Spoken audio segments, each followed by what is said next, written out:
Imagine waking up one morning with a strange sense of déjà vu, not about a place you've been in this life, but about somewhere impossibly distant. A red sky, two moons hanging low on the horizon, the feeling that you once walked beneath them, that humanity once called another world home. It sounds like science fiction, doesn't it? The premise of a Hollywood blockbuster or a fringe conspiracy theory. But what if there's more to this idea than we've been willing to consider? What if the story of humanity didn't begin on Earth at all? Before you dismiss this as fantasy, before you close your mind to the possibility, let me ask you something. Have you ever felt fundamentally out of place on this planet? Have you ever looked up at the stars and felt not wonder at their distance, but a strange, inexplicable longing? Have you ever considered why humans seem so uniquely unsuited to Earth's environment compared to every other species that evolved here? We'll explore all of this, and I promise you, by the end of this journey, you'll look at human history, at our biology, at our deepest myths and stories in a completely different light. Whether you ultimately believe the hypothesis or not, the evidence we'll examine is fascinating, unsettling, and profound. So wherever you are right now, whether you're relaxing at home or on a commute or taking a break from your day, settle in. This is going to be a deep dive into one of the most provocative questions humans have ever asked. Are we truly native to this world? Or are we refugees from somewhere else? The hypothesis that humanity might have originated on another planet isn't new, though it remains firmly in the realm of speculation rather than established science. Various researchers, fringe scientists, and authors have proposed versions of this idea over the years, each bringing different evidence to support their claims. Some call it the ancient astronaut hypothesis. Others frame it as directed panspermia or extraterrestrial origins. But regardless of the name, the core question remains the same. What if Earth is not our original home? One of the most comprehensive versions of this hypothesis was proposed by Dr. Ellis Silver, an ecologist who outlined his ideas in a book that examined the many ways humans seem poorly adapted to Earth's environment. His arguments, while controversial and not accepted by mainstream science, are thought-provoking and worth examining in detail. Let's start with the most basic question. If we evolved here, on this planet, through the same processes that created every other species, why do we seem so different? Why do we struggle with things that other animals handle effortlessly? Consider our backs. Humans suffer from chronic back pain at rates that are almost universal in aging populations. We have an entire medical industry devoted to treating back problems, herniated discs, degenerative conditions, chronic pain that can be debilitating. Why? The standard explanation is that we evolved to walk upright relatively recently in evolutionary terms, and our spines haven't fully adapted to the vertical load-bearing required by bipedalism. But here's where it gets interesting. The back pain we experience, the specific vulnerabilities in our lower spine, suggest more than just incomplete adaptation. They suggest that we evolved under different gravitational conditions. If humans evolved on a planet with lower gravity than Earth, our spines would have developed under less stress. The transition to Earth's higher gravity would then explain why our backs are so prone to failure. We're literally being compressed by a gravitational force we weren't designed for. Think about it.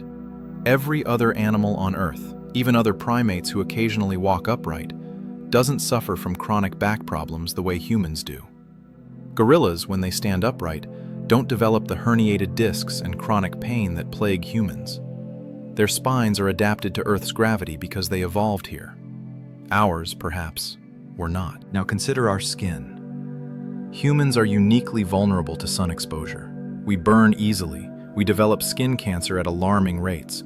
We need to constantly protect ourselves from the sun's radiation. Yes, we have melanin that provides some protection, and populations that evolved in sunny climates have darker skin with more melanin. But even accounting for that, humans are remarkably sensitive to sunlight compared to other animals.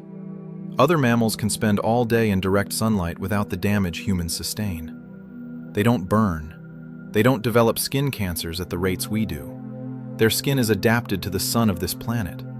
Ours seems adapted to a different sun, perhaps a sun that was less intense, that emitted different wavelengths of radiation, that was farther away or less active than our current star. And it's not just direct sun exposure. Humans have a strange relationship with light in general. We need vitamin D from sunlight, yet too much sunlight damages us. We've evolved complex cultural and technological solutions to this problem: clothing, shelters, sunscreen. But the fact that we need these solutions suggests that our biology isn't quite right for this environment. Then there's the matter of childbirth. Human childbirth is extraordinarily difficult and dangerous compared to other mammals. The size of the human head, enlarged to accommodate our big brains, creates a situation where babies can barely fit through the birth canal.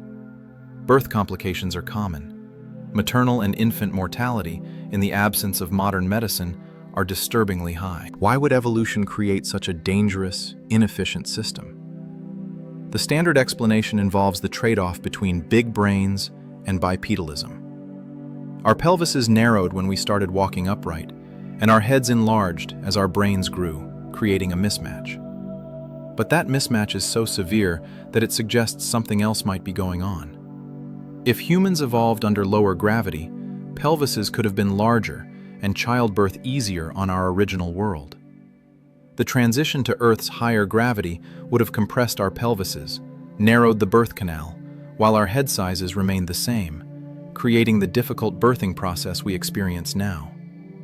It's a provocative idea, and while it's speculative, it does offer an explanation for what seems like a really poor evolutionary design. Let's talk about our circadian rhythms. Humans, like most organisms on Earth, have internal biological clocks that regulate sleep, hormone production, and various other physiological processes. These clocks are tied to the length of day and night cycles. For most animals on Earth, these circadian rhythms match Earth's 24-hour day quite well. But human circadian rhythms are interesting. Studies have shown that when humans are isolated from external time cues, placed in caves or specially designed chambers without access to sunlight or clocks, our natural sleep-wake cycle tends to be slightly longer than 24 hours. For many people, it drifts toward 25 hours or even longer. Why would we have a circadian rhythm that doesn't quite match our planet's rotation? One explanation is that we evolved on a planet with a slightly longer day. Mars, for instance, has a day that's about 24 hours and 40 minutes, much closer to the human free-running circadian rhythm than Earth's day. If humans evolved on a planet with a day length of 25 hours or so, then our circadian rhythms would make perfect sense.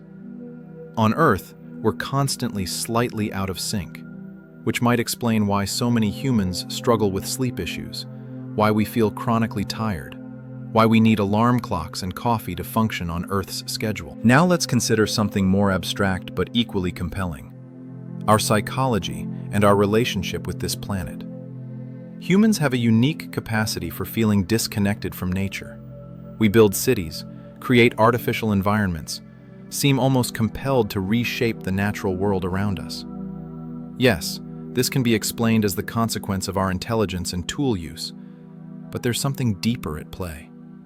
Other intelligent animals, dolphins, elephants, great apes, live in relative harmony with their environments. They use tools, they have complex social structures, but they don't systematically transform their surroundings the way humans do. They seem at home in their world. Humans often seem like we're trying to make Earth into something else, something more suited to us. This drive to transform our environment could be seen as humans unconsciously trying to recreate the conditions of our origin world. We build climate-controlled buildings because we're not quite adapted to Earth's temperature ranges.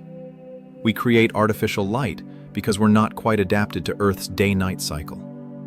We're constantly engineering solutions to problems that other Earth species don't have because they evolved here, and we, perhaps, did not. There's also our strange susceptibility to certain environmental factors. Humans are remarkably vulnerable to various Earth bacteria and viruses.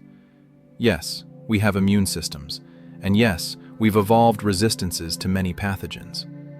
But the sheer number of diseases that affect humans, the constant arms race between our immune systems and evolving pathogens, suggests that we're not fully integrated into Earth's biosphere. If humans arrived on Earth from elsewhere, we would have encountered an entirely new suite of pathogens, organisms we had no evolutionary history with, no co-evolved defenses against.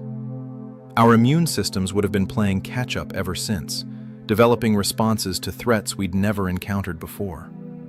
This might explain why humans seem uniquely plagued by infectious diseases compared to other large mammals. There's also the curious fact that humans suffer from chronic diseases that are rare or unknown in other animals. Type 2 diabetes, atherosclerosis, many autoimmune conditions. These seem to be peculiarly human problems. While diet and lifestyle contribute, there's a baseline susceptibility that's hard to explain if we're perfectly adapted to this environment. Now I want you to consider our myths, our ancient stories, the narratives that humans have told across cultures and millennia. It's striking how many of these stories involve themes of exile, of falling from a better place, of being cast out of paradise. The biblical story of Eden, the Greek tales of a golden age, Plato's Atlantis, countless indigenous stories of ancestors who came from the sky or the stars. These myths are usually interpreted symbolically or as allegories for the human condition. But what if they're memories? Distorted, certainly, passed down through countless generations, transformed by cultural evolution, but ultimately rooted in a real event: the arrival of humans on Earth from another world. The story of Eden is particularly interesting in this context. Humans lived in paradise, a perfect garden where everything was provided, where there was no suffering or death. Then, through some transgression, they were cast out into a harsh world where they had to toil, where childbirth was painful, where survival was a struggle. What if this isn't allegory but history? What if Eden was another planet, a world where humans evolved, where conditions were perfectly suited to us? And what if the expulsion from Eden was a forced migration to Earth, a planet that was habitable but not ideal, where humans had to struggle and adapt? The prevalence of flood myths across diverse cultures is also intriguing. Almost every ancient culture has a story of a great flood that destroyed the world, with only a few survivors who repopulated the Earth. The biblical flood, the Epic of Gilgamesh, Greek, Hindu, Chinese, Native American flood myths, they all share core elements. Why? The standard explanation is that these myths reflect real local flooding events, river floods or tsunamis that seemed world-ending to isolated populations. But the consistency of the details across cultures that had no contact with each other suggests something more. What if the flood myths are racial memories of a cataclysm that affected humanity as a whole? Not a flood on Earth, but perhaps a catastrophe on our origin planet, something that forced a mass evacuation, a desperate migration to Earth, the nearest habitable world. In these flood myths, survivors often escape in boats or arks. What if these weren't boats at all, but spacecraft? What if the story of Noah's Ark is a garbled memory of generation ships or evacuation vessels that carried refugees from a dying world to Earth? The animals brought on board could represent the biodiversity that was transplanted to ensure Earth could support human life. Or they could be symbolic of the genetic diversity preserved during the journey. The Tower of Babel story is another curious myth. Humanity, speaking a single language, attempts to build a tower to reach heaven. God, seeing this as hubris, confuses their languages, scattering them across the earth. What if this story remembers a time when all humans did speak one language, because they came from one place? And what if the confusion of languages and scattering represents not divine punishment, but the reality of separated populations on a new world, losing contact, languages diverging, cultures fragmenting? Many ancient texts describe gods or beings from the sky who interact with humans, teach them, sometimes breed with them. The Sumerian Anunnaki, the biblical Nephilim, the Hindu Devas, the Greek gods descending from Olympus. All these could be interpreted as memories of contact with a technologically advanced group, either the original refugees who had retained knowledge and technology, or perhaps visitors from the origin world checking on the colony. I'm not saying these interpretations are definitively correct. Mythology is complex, serving many purposes, explaining natural phenomena, encoding moral lessons, providing cultural identity. But the persistence of certain themes, the idea that humans came from elsewhere or were placed here by higher beings, is remarkable. It's at least worth considering that these myths might contain fragments of historical truth, memories of our extraterrestrial origin passed down through oral tradition, and eventually written down in religious and mythological texts. Let's shift our focus to something more concrete: the archaeological anomalies that don't quite fit the standard narrative of human evolution and development.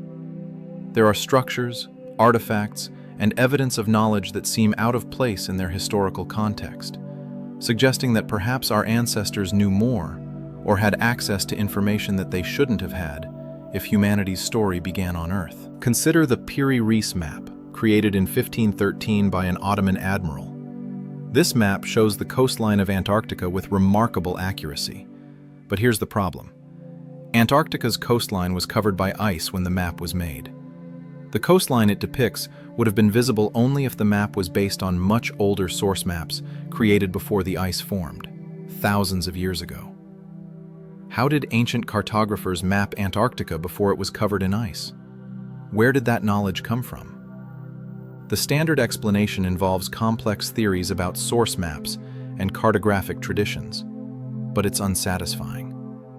The level of accuracy suggests not just pre-Ice Age mapping, but also advanced surveying techniques and possibly even aerial observation. If humans arrived on Earth with advanced technology from another civilization, they might have conducted global surveys, creating accurate maps that were then preserved and copied by later cultures who didn't understand their origins. There are other examples. The Antikythera mechanism, discovered in a shipwreck off the Greek coast, is an ancient analog computer from around 100 BCE used to predict astronomical positions and eclipses. Its level of mechanical sophistication wasn't matched again until the 14th century. How did ancient Greeks create such a device? Where did the knowledge come from? The precision of ancient structures like the Great Pyramid of Giza, Stonehenge, and various megalithic sites around the world continues to puzzle researchers. The Great Pyramid's alignment to true north is accurate to within 1/15 of a degree. Its base is level to within 2.1 centimeters. The stones fit together with tolerances measured in millimeters, with no mortar. How was this achieved with the tools supposedly available to ancient Egyptians? Some researchers suggest that ancient humans had access to technology or knowledge that was later lost.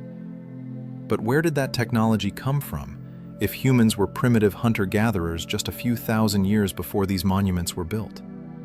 The sudden appearance of advanced knowledge and capabilities could make sense if humans arrived on Earth with advanced technology that gradually failed or was lost as the refugee population struggled to survive on a new world without the industrial base to maintain it.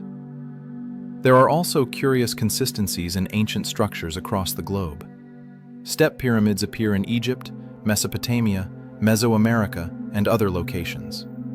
Megalithic stone construction, using massive blocks fitted together with precision, appears on multiple continents in cultures that supposedly had no contact. Why these similarities? The standard explanation is independent invention. Humans in different places solving similar problems in similar ways. But the specific details of construction techniques, the astronomical alignments many of these structures share, suggest either diffusion of knowledge or a common origin. If all humans descend from a refugee population that brought certain architectural and astronomical knowledge from their origin world, these similarities make more sense. They're not independent inventions, but degraded copies of remembered techniques from humanity's true home. Let's talk about human origins from a more conventional scientific perspective. The standard model of human evolution is well established. We evolved in Africa from earlier hominid species over millions of years, with modern Homo sapiens emerging around 300,000 years ago. The fossil record supports this. Genetic evidence supports this, and I'm not suggesting we should abandon this model entirely, but there are curiosities in the human evolutionary story that are worth examining. One is the so-called Great Leap Forward, or human revolution, that occurred roughly 50,000 to 70,000 years ago. Before this period, anatomically modern humans existed, but showed relatively simple tool use and culture. Then, suddenly in evolutionary terms, there's an explosion of sophisticated behavior. Complex language, advanced tools, art, jewelry, burial of the dead with grave goods, all the markers of behaviorally modern humans. What caused this sudden change? Genetic mutations affecting cognition? Population bottlenecks creating conditions for rapid cultural evolution? These are the standard explanations, but they're somewhat unsatisfying in how abrupt the change was. What if this period marks not just cultural evolution but contact or integration with another group? What if a technologically advanced human population from another world arrived and interbred with or taught the native Earth hominids, catalyzing the rapid advancement we see? This would create a situation where anatomically modern humans existed on Earth through natural evolution, but the spark of higher consciousness, language, and culture came from elsewhere. It would explain the sudden leap, and it would mean that in some sense, both stories are true. Humans evolved on Earth, but humanity, our consciousness and culture, came from another world. There's also the curious genetic evidence of archaic human populations. We know now that modern humans interbred with Neanderthals and Denisovans, and there are hints of other unknown archaic human populations in our genetic history. DNA studies reveal ghost populations, groups that left genetic signatures but no fossil record. Populations we interbred with but can't fully identify. What if some of these ghost populations weren't native to Earth? What if they were the extraterrestrial humans, arriving and interbreeding with native hominids, leaving genetic traces that we're only now beginning to detect? It's speculative, absolutely, but it's worth considering that our genetic history might be more complex than simple evolution on Earth. Now let's examine the idea from a planetary science perspective. If humans came from another planet, where might that planet have been? There are several candidates within our own solar system that might have been habitable in the past. Mars is the obvious choice. We know Mars once had liquid water on its surface, a thicker atmosphere, and possibly conditions suitable for life. Around 3 to 4 billion years ago, Mars had rivers, lakes, possibly even an ocean. Could an advanced civilization have evolved there? Could humans have originated on Mars before the planet lost its magnetic field, its atmosphere, and its surface water? There are intriguing hints. The human circadian rhythm matching Mars's day length better than Earth's, which we discussed earlier. The constant human fascination with Mars, the desire to reach it, explore it, eventually colonize it. Is this just scientific curiosity? Or is it something deeper? A subconscious pull toward our origin world? Some researchers have pointed to features on Mars that seem artificial. The face on Mars in the Cydonia region, which, while likely a natural formation, sparked intense speculation. Geometric patterns and structures that, in low-resolution images, seem too regular to be natural. Most of these have been explained away with better imaging, but the desire to find evidence of past civilization on Mars persists. If Mars was our origin, the timeline is challenging. Human-like intelligence would have had to evolve much earlier than it did on Earth, and there's no fossil evidence for this.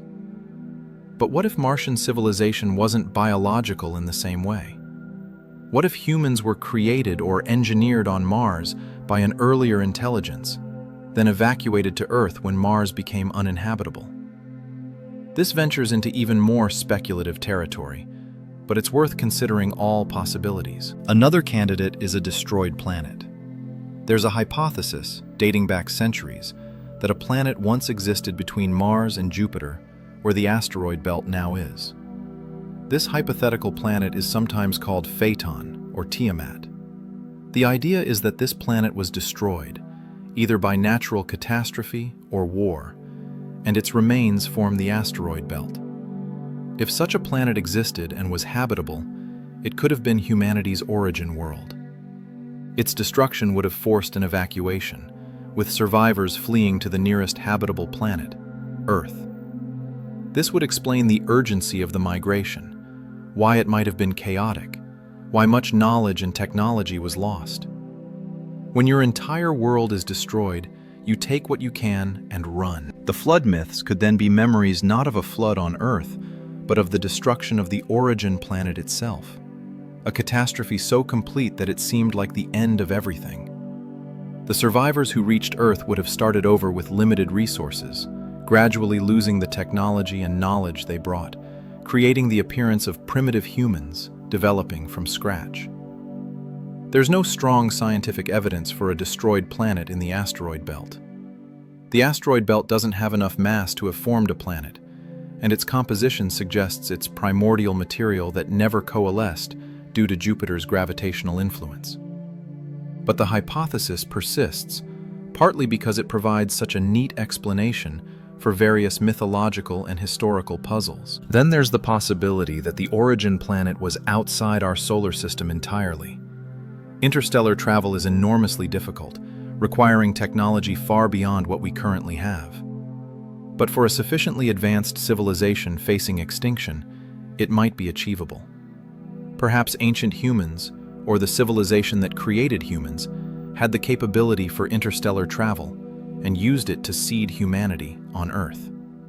This would explain why there's no evidence of our origin planet anywhere in our solar system. It's simply too far away, orbiting another star, perhaps destroyed long ago, or still existing, but unreachable with our current technology.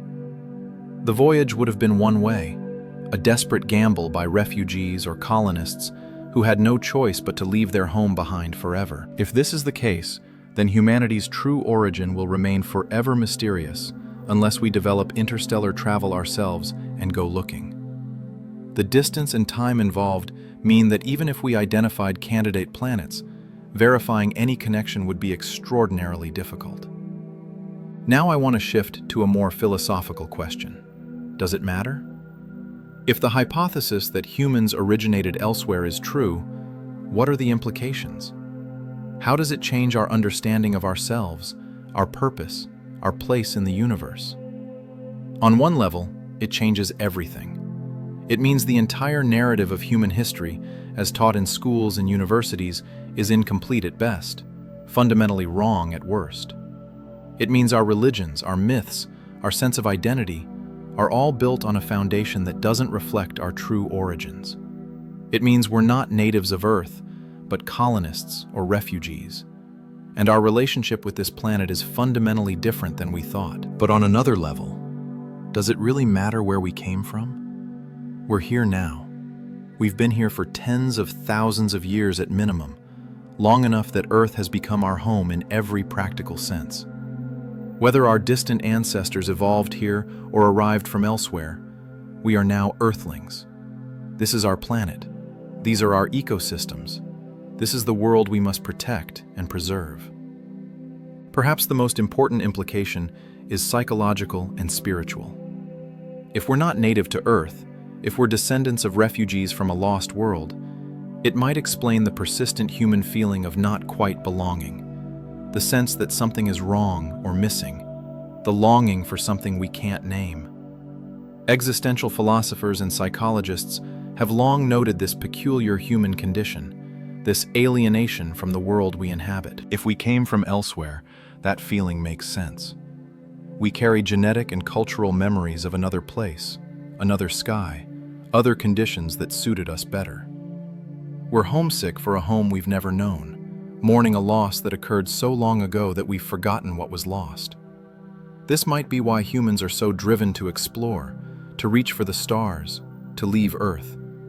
We're trying to find our way back to something we've lost, even if we don't consciously remember what it is. There's also an implication for our future. If we came from another planet, and that planet was destroyed or became uninhabitable, we have a responsibility to not let the same thing happen to Earth. We're refugees who were given a second chance. Destroying our adoptive home through war, environmental destruction, or carelessness would be the ultimate betrayal of whatever sacrifice our ancestors made to get us here. Conversely, if we're not native to Earth, perhaps our destiny is among the stars. Perhaps we're meant to spread beyond this single planet, to become a multi-world species, to eventually colonize other star systems. Our origin as interplanetary refugees would then be not a tragedy, but a preview of our future. A demonstration that humans can survive planetary transitions, that we're capable of making homes on new worlds. Let me be clear about something. This hypothesis is not accepted by mainstream science. There are very good reasons for this. The evidence I've presented, while intriguing, is largely circumstantial. For each point, there are alternative explanations that don't require assuming an extraterrestrial origin for humanity. Back pain can be explained by recent evolutionary adaptation. Sun sensitivity by recent migration out of Africa. Difficult childbirth by trade-offs between brain size and bipedalism. Circadian rhythm mismatches by individual variation. The scientific method requires extraordinary evidence for extraordinary claims. And the claim that humans originated on another planet is extraordinary.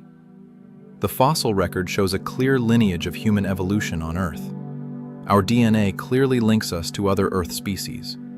The molecular clock, which estimates divergence times based on genetic mutations, places our split from other great apes at about 6 to 7 million years ago, long before any hypothetical arrival from another planet. So if this hypothesis is true, it requires either that the entire scientific establishment is wrong about human evolution, which is unlikely given the massive amount of converging evidence, or that the truth is more nuanced. Perhaps humans did evolve on Earth, but were genetically modified or enhanced by visitors from elsewhere. Perhaps a small group of extraterrestrial humans arrived and interbred with native hominids, creating a hybrid species. Perhaps the transfer happened so long ago that it predates the hominid line entirely, meaning all Earth primates descend from extraterrestrial ancestors. These nuanced versions are harder to disprove because they can accommodate the fossil and genetic evidence while still maintaining that humanity has an extraterrestrial component. But they're also less satisfying because they're unfalsifiable. Any evidence against them can be explained away by adjusting the details of when and how the extraterrestrial element was introduced. That said, I think the hypothesis, even if not literally true, serves a valuable purpose. It forces us to question assumptions, to look at familiar evidence from new angles, to consider possibilities we might otherwise dismiss. Science progresses not by everyone agreeing, but by entertaining diverse hypotheses and testing them rigorously. Even hypotheses that turn out to be wrong often reveal interesting things along the way. There's also a middle ground worth considering: directed panspermia. This is the idea that life on Earth, or at least the seeds of life, were deliberately sent here by an advanced civilization. The hypothesis was proposed by Francis Crick, the co-discoverer of DNA's structure, and Leslie Orgel, a biochemist, in 1973. They suggested that simple microorganisms could have been packed into a spacecraft and sent to Earth billions of years ago, seeding the planet with life. If directed panspermia occurred, then all life on Earth, including humans, ultimately has an extraterrestrial origin, even if we evolved here from those original seeds. This would explain why we're genetically and evolutionarily related to other Earth life. We all descend from the same seeded microorganisms. But it also means that in a deeper sense, we're not truly native to Earth. Our ultimate origin is elsewhere. Directed panspermia is speculative, but it's not entirely outside the bounds of possibility. We know that microorganisms can survive in space. We know that organic molecules exist throughout the universe. And we know that if a civilization wanted to spread life to other worlds, sending simple, hardy microorganisms would be far easier than sending complex organisms or trying to transplant an existing biosphere. If ancient Mars had a civilization, for instance, and they knew their planet was dying, they might have sent spacecraft filled with microorganisms to Earth, hoping that life would take hold and evolve. Billions of years later, that life has evolved into the incredible diversity we see today, including humans. We would then be the distant descendants of deliberate biological terraforming, Martian in ultimate origin, even if we evolved through natural selection on Earth. This version of the hypothesis is more scientifically respectable because it doesn't contradict the fossil record or genetic evidence. It simply pushes the ultimate origin of life back one step, from Earth to another world. But it still carries profound implications. It means life is not unique to Earth, that it can be, and has been, spread deliberately between worlds, that we're part of a cosmic web of life whose extent we're only beginning to imagine. Now let's talk about what we might look for if we wanted to test this hypothesis more rigorously. What evidence would support or refute the idea that humans have an extraterrestrial component to our origins? One approach would be archaeological. If humans arrived from another planet with technology, there should be physical evidence. Artifacts that don't fit the evolutionary timeline, materials or compounds that don't exist naturally on Earth, structures whose construction requires knowledge or tools that shouldn't have been available at the time they were built.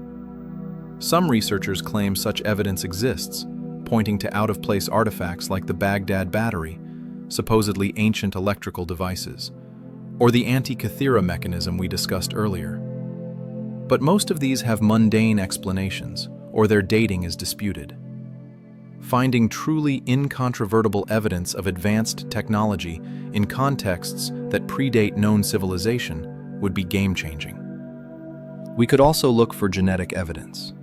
If humans interbred with extraterrestrial humans, or were genetically modified by advanced beings, there might be signatures in our DNA. Genes that don't fit the expected evolutionary pathway, genetic sequences that appear suddenly in the human lineage without clear precursors, or even artificial structures in our genome, patterns that are too regular or complex to have arisen through natural evolution. The human genome has been fully sequenced, and while it's incredibly complex, nothing has been found that clearly indicates artificial manipulation or extraterrestrial origin. But we're still in the early stages of understanding what all the genes do and how they interact. As our knowledge deepens, we might find anomalies that current analysis misses. Another approach is planetary science. If humans came from Mars or another planet in our solar system, we should find evidence on those worlds.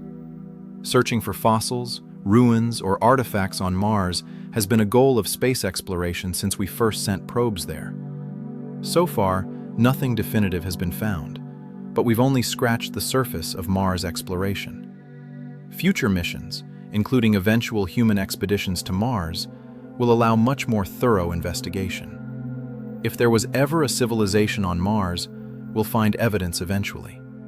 The discovery of even microbial life on Mars, past or present, would be profound, suggesting that life moved between Earth and Mars, or that both planets were seeded from elsewhere. We could also look at ancient texts and myths more systematically, using computers to analyze patterns across cultures. If there's a hidden historical truth in these stories, sophisticated analysis might extract it, identifying core narratives that appear across diverse cultures in ways that suggest a common origin rather than independent invention. Some researchers are doing this, creating databases of myths and using various analytical tools to find patterns. Results so far are preliminary, but the approach has potential. If we can demonstrate that certain specific stories, like the flood or the fall from paradise or the arrival from the skies, appear in forms too similar to be coincidental across cultures with no known contact, it would strengthen the case that these stories remember real events. Physical anthropology might also offer clues. Detailed studies of human skeletal structure and how it differs from our closest primate relatives could reveal adaptations that don't make sense for Earth's environment. We've discussed back problems and childbirth difficulties, but more subtle anatomical features might also provide evidence. For instance, the human brain is extraordinarily large relative to our body size, larger than would be predicted by normal mammalian scaling laws. Our brains also consume a disproportionate amount of energy, about 20% of our total caloric intake, despite being only 2% of our body weight. Why did we evolve such expensive brains? The standard evolutionary explanation involves social complexity, tool use, and language creating selective pressure for intelligence. But there might be other factors. If humans or our ancestors came from a planet with lower gravity, supporting a large brain would have been less metabolically expensive. The brain evolved to its large size in that environment, Then, when we moved to Earth's higher gravity, maintaining such a large brain became a significant metabolic burden. We kept it because intelligence is so valuable, but it's a design that makes more sense under different gravitational conditions. There's also the curious fact that human infants are born remarkably helpless compared to other mammals. A newborn horse can stand and walk within hours. Most mammal infants are relatively capable shortly after birth. Human infants are helpless for months, requiring constant care. Why? One explanation is that humans are born early to fit their large heads through the birth canal, with much brain development occurring after birth rather than in the womb. But this creates a long period of helpless dependency that's dangerous in evolutionary terms. Infants who can't flee or hide are vulnerable to predators, and mothers burdened with helpless infants are less able to forage or escape danger. This makes more sense if humans evolved in an environment without significant predators, perhaps on a planet where we were the dominant species from early in our evolutionary history, or where we lived in protected settlements. Arriving on Earth with its many large predators would have made human infancy suddenly much more dangerous, but the basic developmental pattern was already established and couldn't easily be changed. Let's consider the psychological and cultural evidence more deeply. Humans have certain universal psychological traits that might hint at our origins. We have a strong tendency toward hierarchy and territorial behavior, forming groups with leaders and defending territories against outsiders. This is often explained as evolutionary adaptation for survival, but it's also consistent with a population that arrived as refugees, competing for limited resources on a new world. We have universal fear responses to certain things that don't pose significant danger in most environments. Snakes, spiders, darkness, heights, deep water. Some of these make evolutionary sense for any Earth primate. But the specific constellation of fears and their intensity in many people who've never encountered the feared object might reflect the environment of our origin world. Perhaps that planet had particularly dangerous analogs of these creatures or conditions, and we carry genetic predispositions to fear them, even though Earth versions are generally less threatening. Humans also have a unique relationship with fire. We're the only species that controls and uses fire extensively. Our cooking of food is so integral to our existence that some anthropologists argue we're dependent on it, that our digestive systems have adapted to expect cooked food and can't efficiently process many raw foods that our ancestors ate. How did this relationship with fire develop? The standard story involves early hominids discovering natural fires and gradually learning to maintain and control them. But the speed with which fire use became universal suggests it might have been knowledge brought from elsewhere, a technology that humans already possessed when we arrived on Earth, rather than something we discovered here. Religious and spiritual experiences are another interesting area. Humans across all cultures report mystical experiences, feelings of connection to something greater, visions, communications with beings from other realms. These are usually interpreted as purely psychological phenomena, products of brain function and cultural conditioning. But what if some of these experiences are genuine memories or communications? What if the beings encountered in mystical states are not imaginary, but real? Perhaps representatives of the civilization that sent us here, checking on their experiment or colony. What if feelings of cosmic connection reflect a genuine link to our origin world, a quantum entanglement or psychic resonance that persists across the vast distances? I'm speculative here, absolutely, but the prevalence of these experiences across all human cultures, their consistency in describing certain core elements, contact with higher beings, journeys to other realms, profound insights about the nature of reality, suggests they might be more than just hallucinations. They could be echoes of our true history, fragments of connection to our origin that persist in the human psyche. Think about dreams for a moment. Everyone dreams, and while the content varies, certain dream themes are universal. Flying, falling, being chased, losing teeth, showing up somewhere unprepared or naked. Why these specific scenarios? Freud and Jung offered psychological interpretations, seeing dreams as manifestations of unconscious conflicts and archetypal symbols. But what if some dreams are genetic memories? What if the sensation of flying that so many people dream about isn't wish fulfillment, but a memory of our origin world? A planet with lower gravity where humans could jump higher, move differently, perhaps even glide or use technology to fly routinely. The feeling of weightlessness, the joy of effortless movement through air, these could be imprinted in our DNA from ancestors who experienced them as reality. The falling dream is even more interesting. That sudden jolt, the feeling of dropping, it often wakes us up with our hearts racing. It's one of the most common dreams reported across all cultures. The usual explanation is that it relates to feelings of loss of control in waking life. But what if it's a traumatic memory? What if it recalls the moment of arrival on Earth, the descent through atmosphere in failing spacecraft, the terror of refugees fleeing a dying world, not knowing if they'd survive the landing? That might sound far-fetched, but trauma can be inherited.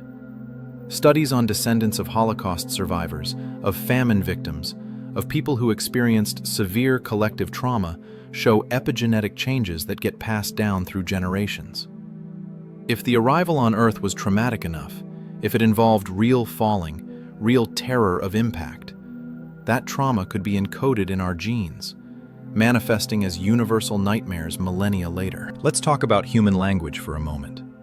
The origin of language is one of the great mysteries in anthropology and linguistics. We don't know exactly when humans developed complex language, though most estimates put it somewhere between 50,000 and 100,000 years ago, possibly coinciding with that great leap forward we discussed earlier. But here's what's strange. All human languages, despite their surface differences, share deep structural similarities. Noam Chomsky famously argued for universal grammar, an innate language faculty that all humans possess, which constrains the possible forms languages can take.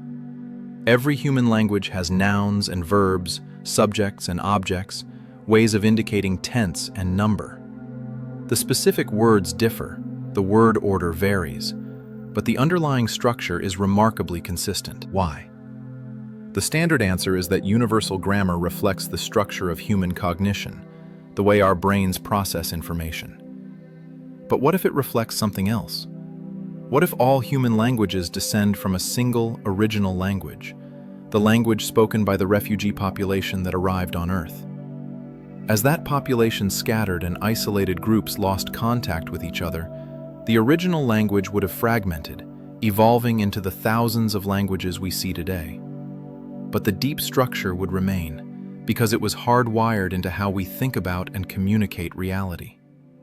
The Tower of Babel story might literally be true, not as divine punishment, but as the natural consequence of population dispersal on a new world without the technology to maintain communication across distances. There are researchers who've tried to reconstruct proto-human, the hypothetical ancestor of all human languages. They've identified potential cognates, words that seem related across language families that supposedly diverged tens of thousands of years ago. Words for basic concepts like mother, father, water, fire show suspicious similarities across unrelated language families. Are these similarities coincidence, or are they remnants of the original language we all once spoke? If we could reconstruct proto-human completely, we might find encoded within it information about our origin. Place names, perhaps, or words for things that don't exist on Earth, but did exist on our origin world. The language would be a linguistic time capsule, preserving knowledge from before the migration that has been lost in every other form. Now I want to address something that might have been bothering you as you've been reading this. If humans really did come from another planet, why is there no definitive proof? Surely an advanced civilization capable of interplanetary or interstellar travel would have left behind technology, artifacts, clear evidence of their presence. This is a valid objection, and it deserves a thorough answer. There are several possible reasons why evidence might be scarce or non-existent, despite the hypothesis being true. First, consider the timescale. If the migration happened tens of thousands of years ago, let alone hundreds of thousands or millions of years ago, almost all evidence would have degraded or been destroyed. We think of stone and metal as permanent, but they're not. Stone erodes, metal corrodes, structures collapse and are buried. Even radioactive materials decay.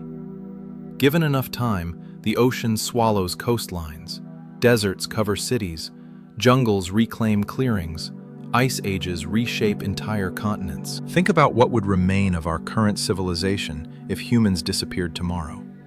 Buildings would collapse within decades or centuries.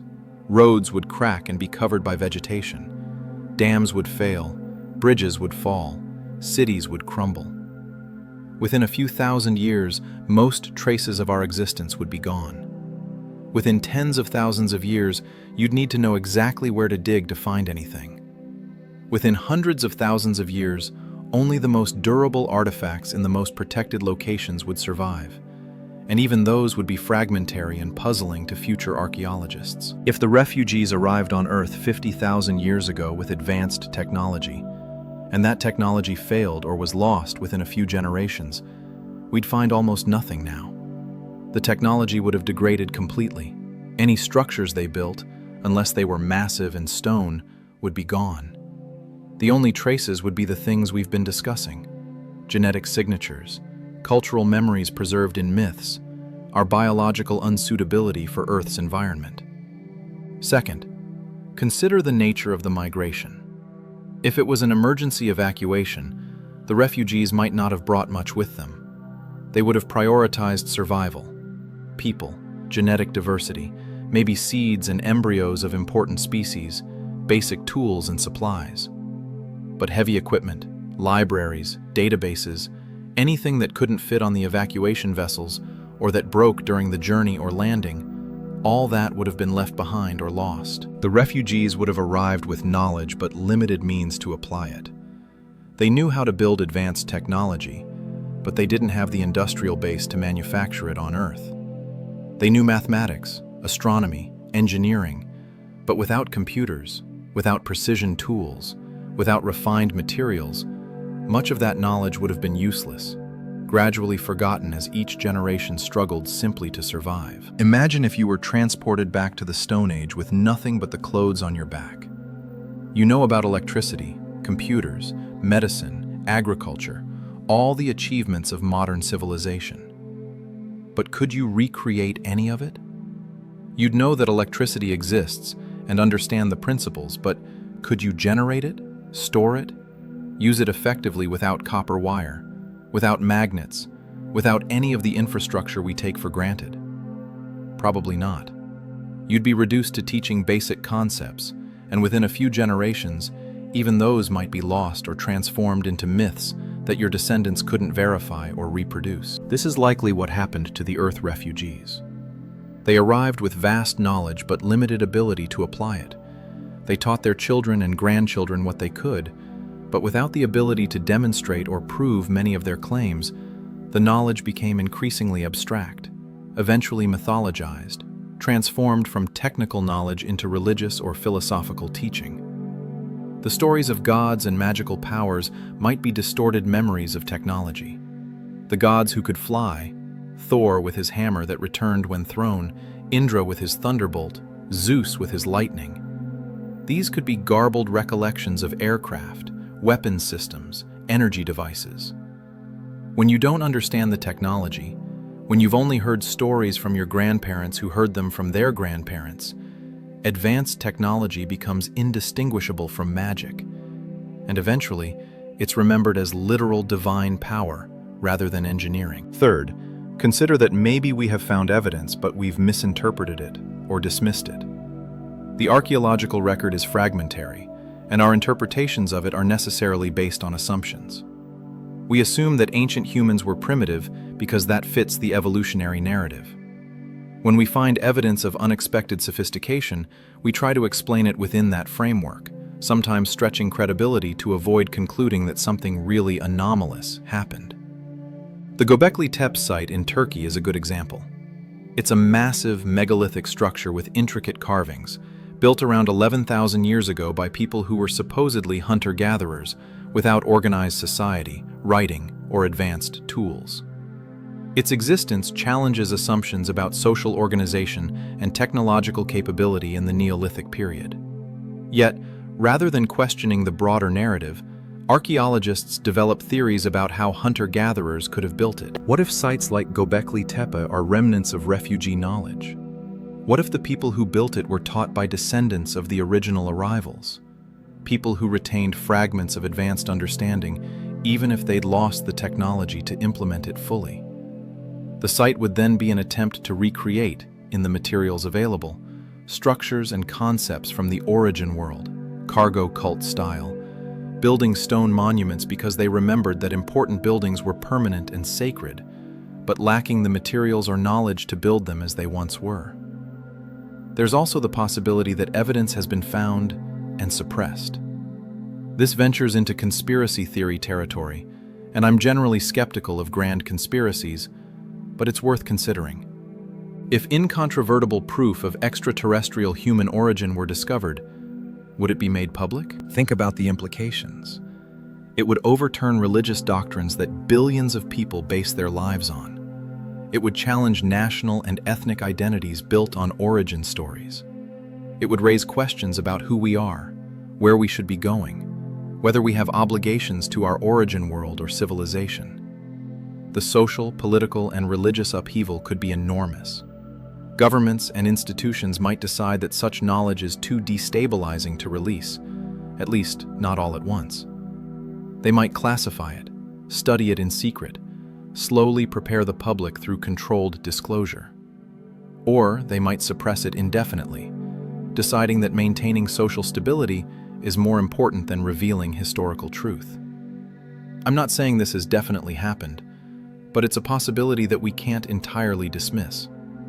The absence of public evidence doesn't necessarily mean evidence doesn't exist, especially for something this significant. Let's shift gears and talk about the future. If the hypothesis that we originated elsewhere is true, or even possibly true, how should it affect our choices moving forward? What does it mean for space exploration, for our treatment of Earth, for humanity's long-term trajectory? First, it would validate and motivate space exploration in profound ways.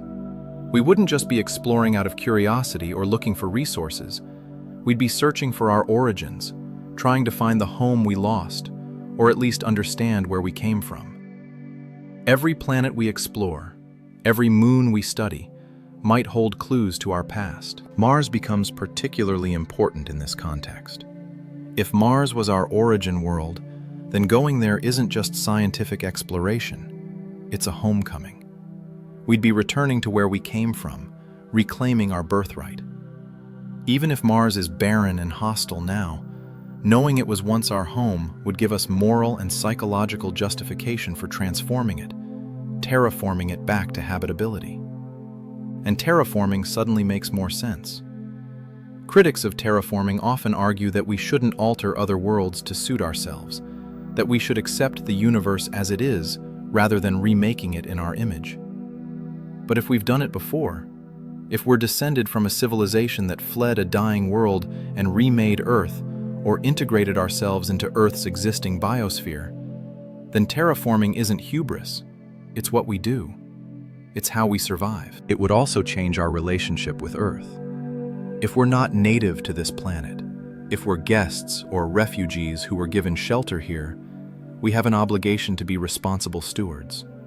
We can't destroy Earth the way we might have destroyed or lost our origin world. We've been given a second chance, and squandering it through environmental destruction, nuclear war, or any other preventable catastrophe would be not just stupid, but ungrateful. At the same time, if Earth isn't our only possible home, if we're capable of living on multiple worlds, then we shouldn't keep all our eggs in one basket. We need to become a multi-planetary species as quickly as possible. Every year that humanity remains confined to Earth is a year we risk extinction from asteroid impact, supervolcano, pandemic, or any other global catastrophe. Our ancestors, if they were refugees, survived because they had somewhere to go when their world failed. We need to ensure we have that option too. Establishing permanent settlements on the Moon, Mars, space stations, wherever we can manage, isn't optional. It's insurance for the species. It's learning from our past, whether that past is literally being refugees from another planet or simply the metaphorical truth that civilizations and worlds can fail. There's also a question of contact. If we originated elsewhere, either as refugees from a destroyed world or as a colony from an existing civilization, what about the origin civilization? Do they still exist? Are they watching us? Might they return? This gets into ancient astronaut theory territory, the idea that UFOs are visitors from our origin civilization checking on us. I'm skeptical of most UFO claims. Many have prosaic explanations, but the phenomenon persists. People see things in the sky they can't explain, and sometimes multiple witnesses, including trained observers like pilots, see the same thing. Radar systems track objects moving in ways that shouldn't be possible with known technology. If even a small fraction of UFO reports represent genuine encounters with advanced technology, where is it from? The most common assumption is that it's alien, visitors from another star system. But what if it's not alien at all? What if it's us? Or rather, the civilization we came from? What if they've been monitoring their lost colony, their refugee population, watching to see if we'd survive and thrive on Earth? This would explain why UFO encounters, if they're real, rarely result in open contact. They're not here to invade or to make first contact with an alien species. They're here to observe their own descendants, to track our progress, perhaps to intervene subtly if we're in danger of destroying ourselves. They might have a non-interference policy, a prime directive of sorts, letting us develop on our own unless we're about to fail catastrophically. If this is true, then at some point we might reach a threshold that triggers open contact. Perhaps when we achieve interplanetary travel ourselves, demonstrating that we've matured as a civilization and are ready to rejoin the cosmic community. Or perhaps when we're on the brink of self-destruction, nuclear war or environmental collapse, and they decide intervention is necessary to save us from ourselves. The idea that we're being watched by our own ancestors or origin civilization is both comforting and unsettling. Comforting because it means we're not alone, that someone out there cares about our fate. Unsettling because it implies we're being judged, evaluated, our progress measured against some standard we don't know. Let's talk about what this hypothesis means for human unity and conflict. One of the great tragedies of human history is how we divide ourselves, by race, nationality, religion, ideology. We fight wars, oppress each other, waste enormous resources on conflict that could be directed towards solving common problems. If we knew definitively that all humans share a common extraterrestrial origin, that we're all descendants of the same refugee population, would it change how we treat each other? Would it foster a sense of common identity that transcends superficial differences? Ideally, yes. If we knew that all races, all ethnicities, all peoples come from the same place, that our diversity emerged only after we arrived on Earth and scattered across the continents, it would undercut racist ideologies. There would be no pure race, no group with a better claim to humanity than any other. We'd all be equally alien to Earth, equally descended from the same ancestors. It might also shift our perspective on nationalism and borders.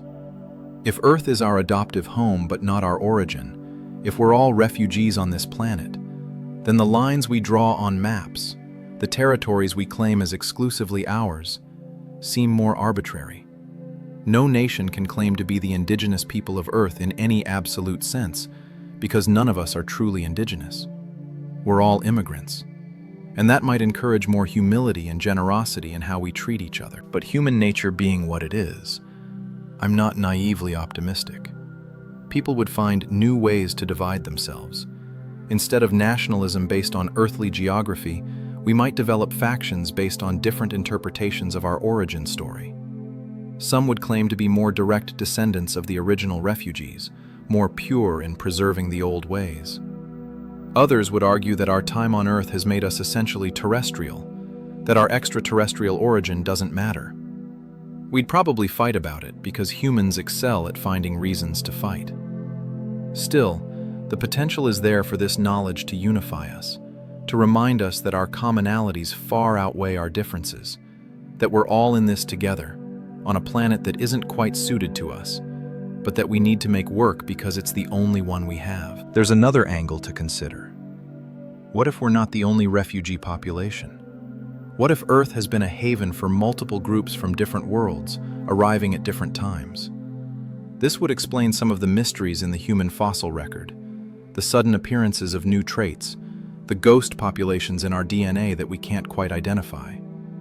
Different waves of refugees would have interbred, creating a complex genetic tapestry. Each wave would have brought different knowledge, different cultural practices, different physical adaptations. The resulting hybrid population, modern humans, would be a fusion of multiple extraterrestrial lineages plus whatever native terrestrial hominids existed when the refugees arrived. This is highly speculative, but it's an intriguing possibility. It would mean that human diversity isn't just the result of geographic isolation and local adaptation on Earth. It's the result of multiple origin populations mixing together. Some populations might have arrived from high-gravity worlds and contributed genes for stockier builds and greater bone density. Others from low-gravity worlds might have contributed genes for height and slender frames. Some from worlds with intense sunlight might have contributed melanin production. Others from dimmer worlds might have contributed lighter skin. In this scenario, trying to identify a single origin planet would be misguided because there isn't one. Earth is a refuge, a melting pot where survivors from multiple dying worlds came together, interbred, and created a new hybrid species that's uniquely suited to survive because it draws on the strengths of multiple origins. This would also explain why humans are so adaptable. We live in every environment on Earth, from the Arctic to the tropics, from sea level to high mountains, from deserts to rainforests. No other large mammal has our range. Most species are specialized for particular environments, but humans generalize, thriving in conditions that would kill our closest primate relatives. If we're a hybrid of multiple origins, that adaptability makes sense. We carry genetic tools from multiple worlds, multiple evolutionary paths, giving us flexibility that single-origin species lack. We can adapt to heat because some of our ancestors came from hot worlds. We can adapt to cold because others came from cold worlds. We can adapt to high altitude, low light, extreme diets, diverse parasites, all because our genetic heritage is cosmically diverse. Now let's address the elephant in the room, the Fermi paradox. If intelligent life is common in the universe, if interplanetary and interstellar travel is possible, where is everybody? Why don't we see evidence of alien civilizations? Why haven't they contacted us? The paradox is even more acute if humans ourselves are extraterrestrial in origin. If we or our ancestors had the technology to travel between worlds, why don't we see others doing the same? Why does the universe seem so empty? There are many proposed solutions to the Fermi paradox, and I won't go through all of them, but a few are particularly relevant to our hypothesis. One is the Great Filter theory. The idea that there's some barrier in the evolution of civilizations that very few get past. Maybe it's the emergence of life itself, or the evolution of intelligence, or the development of technology. Or maybe it's something ahead of us, a challenge that nearly all civilizations fail when they reach a certain point of advancement. If the Great Filter is ahead of us, it might explain why we seem alone. Civilizations develop, reach a certain level, then destroy themselves, or are destroyed by some inevitable catastrophe before they can spread to other star systems. The silence of the universe is the graveyard of failed civilizations. In this context, if humans are refugees from another world, it means our origin civilization might have hit the Great Filter. They failed, but not completely. A remnant survived, fleeing to Earth. We're not a thriving spacefaring civilization, we're the survivors of a disaster, clinging to life on this backup world, trying not to make the same mistakes our ancestors made. This interpretation is sobering.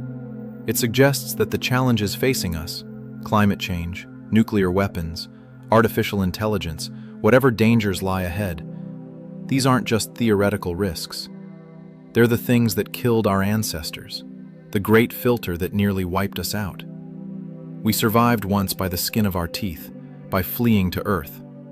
We might not get a second evacuation. This time, we have to pass the filter here, or we go extinct. Another solution to the Fermi paradox is the zoo hypothesis. Advanced civilizations exist, but they deliberately avoid contact with younger species like us. They watch from a distance, let us develop on our own, only revealing themselves when we're ready.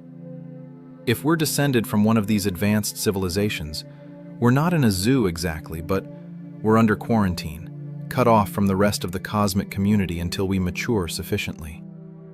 This would explain both the UFO phenomenon and the lack of open contact. The watchers maintain their distance, observing, occasionally being spotted, but never landing on the White House lawn and announcing themselves. They're waiting for us to achieve something: technological maturity, social stability, environmental sustainability, before welcoming us back into the fold. What would happen when that moment comes? When we pass whatever test or threshold they're watching for, and they finally reveal themselves?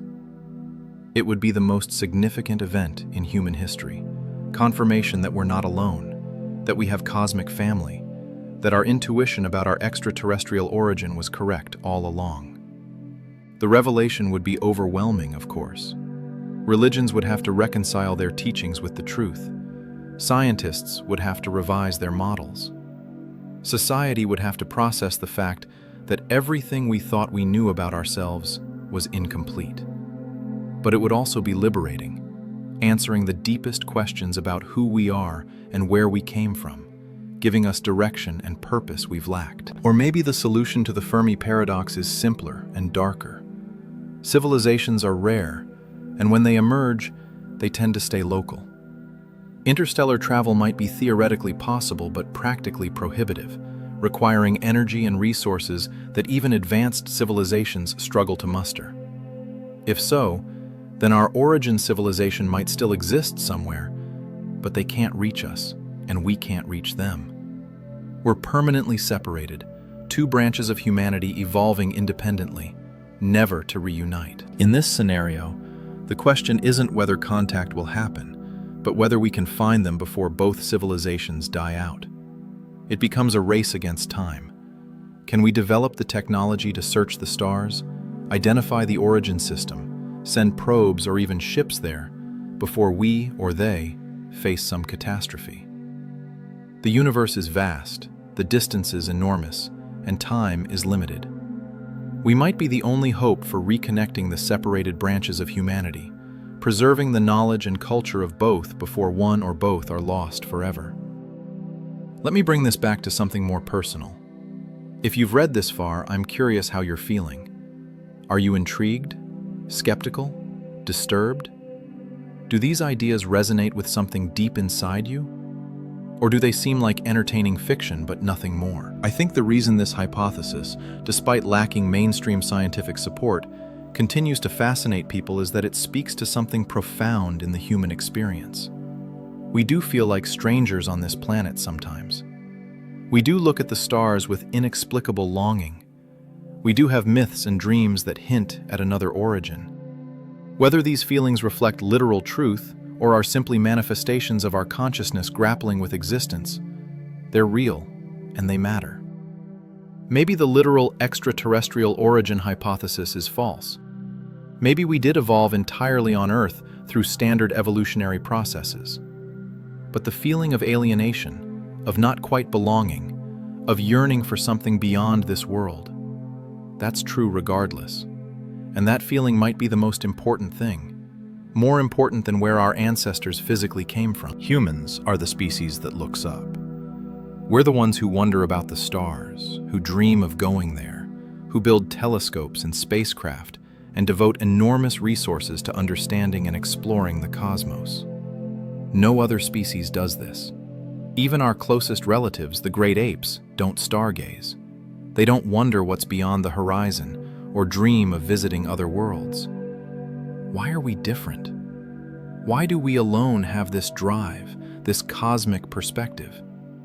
If we evolved entirely on Earth for purely terrestrial purposes, it's strange that we developed such strong extraterrestrial interests. It's almost as if we carry a genetic memory, a deep-coded instruction. Don't forget the stars. Don't forget there's more than this one world. Whether that instruction was implanted by a literal refugee experience or emerged through some other process, it's part of what makes us human. And honoring it, following that drive to explore and understand the cosmos, is essential to who we are. So here's what I think is the most important takeaway from all of this. Regardless of whether the hypothesis is literally true, we need to act as if we're not native to Earth, even if we are. We need to see ourselves as a spacefaring species whose destiny is among the stars, not because we have definitive proof of extraterrestrial origin, but because that perspective makes us better. If we see Earth as our only home, we might become complacent, thinking we can afford to damage it because there's nowhere else to go. But if we see ourselves as a multi-world species, with Earth as our current home, but not our only possible home, we'll treat it better while also preparing to expand beyond it. If we see our differences, racial, national, cultural, as fundamental and defining, we'll keep fighting each other over resources and ideologies. But if we see all humans as ultimately from the same origin, all equally suited or unsuited to this planet, we might develop more empathy and cooperation. If we see our lives as bounded by birth and death on this one planet, we might despair at the apparent meaninglessness of existence. But if we see ourselves as part of a cosmic journey, refugees from one world finding new life on another, perhaps eventually reaching out to other worlds and other peoples, our lives have context and purpose beyond our individual experiences. The hypothesis that humans originated elsewhere is, at its core, a story. It might be a true story or a false story, but either way, it's a powerful story. It's a story that makes us think differently about ourselves, about our past, about our future. And sometimes, the right story, even if it's not literally factual, can be more valuable than sterile facts that don't inspire or challenge us. So I'll leave you with this final thought. Whether or not you believe we came from another planet, live as if the stars are calling you home. Live with the understanding that Earth is precious but not permanent, that humanity's story didn't begin when we think it did and won't end when we fear it might. Live with curiosity about the cosmos and humility about our place in it. Live with the recognition that we're all in this together, all equally strange and wondrous, all equally trying to make sense of a universe that's far larger and more mysterious than we can comprehend. Because in the end, whether we're native to Earth or refugees from elsewhere, whether we evolved here or were transplanted here, whether we're alone in the universe or surrounded by cosmic cousins we've yet to meet, the fundamental challenge is the same: to survive, to grow, to become worthy of the vast universe we find ourselves in. To take whatever origin we have, however humble or extraordinary, and build from it a future that honors both where we came from and where we're going. The question isn't just, are we from another planet? The question is, what are we going to do with the planet we're on now? And what comes next? And that question, thankfully, we have the power to answer through our choices and our actions, regardless of what the definitive truth about our origins might be.